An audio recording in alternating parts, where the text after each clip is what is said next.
Les policiers en grève aujourd'hui et demain, ils dénoncent la réforme de leur statut, le manque d'agents et les violences policières. L'action est surtout suivie à Charleroi et à Liège, moins à Bruxelles. David Courrier, c'est la police fédérale qui est touchée.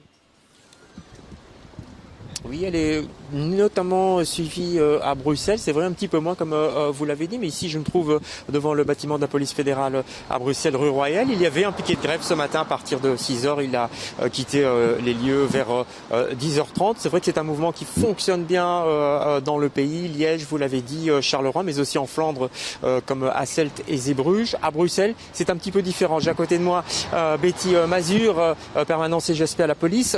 Comment ça se passe à Bruxelles aujourd'hui ? Le mouvement est soutenu. On a pas mal de policiers qui se sont mis en grève. Le souci qu'on rencontre, c'est qu'on a certaines zones de police qui ont fait le choix de réquisitionner. Et donc, les policiers ont fait le choix, on se sentait pas très bien et n'ont pas pu aller travailler. Mais disons que je dirais que dans l'ensemble, il est quand même relativement bien soutenu. Est-ce qu'il y a des commissariats à Bruxelles qui sont fermés ? Non, on n'a pas de commissariat fermé, mais des personnes bien présentes et qui font passer le message de la situation vécue par nos policiers. Alors, situation difficile puisque vous êtes en grève. Quelles sont vos principales revendications ? La première, c'est déjà le recrutement. Il faut savoir qu'au niveau des policiers, il nous en manque 3700 en Belgique et particulièrement pour Bruxelles, 500. La deuxième, c'est la revalorisation salariale. Nous avons demandé ça depuis plusieurs années. Ce qu'on a eu, c'est le saut d'index comme tout le monde. Mais en plus, on a des mesures assassines qui sont primes où on nous supprime, on voit disparaître 19 primes à allocation. Et donc, le pouvoir d'achat est impacté comme pour tout le monde. Et depuis 19 ans, il faut savoir que le barème des policiers n'a pas été revu.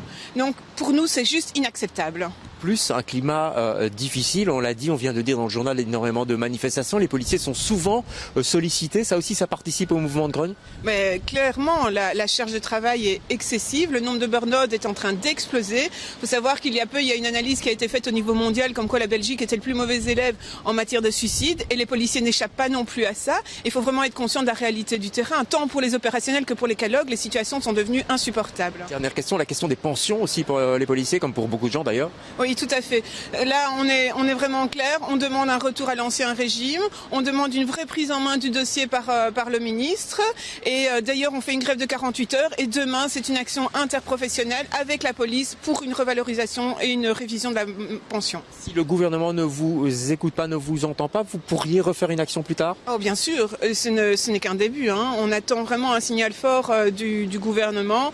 Et on espère vraiment être soutenu dans nos demandes. Okay, voilà, le message est passé. Muriel, je rappelle, donc grève des policiers ici à Bruxelles et dans tout le pays pendant 48 heures. Merci David Courrier. Donc demain qui est annoncé alors comme une journée de grève générale. Les syndicats prédisent une grande mobilisation dans différents secteurs de l'économie. Les services publics seront peu touchés. La STIB circulera normalement. Certaines écoles reportent les examens, mais c'est surtout le monde de l'entreprise qui devrait être touché.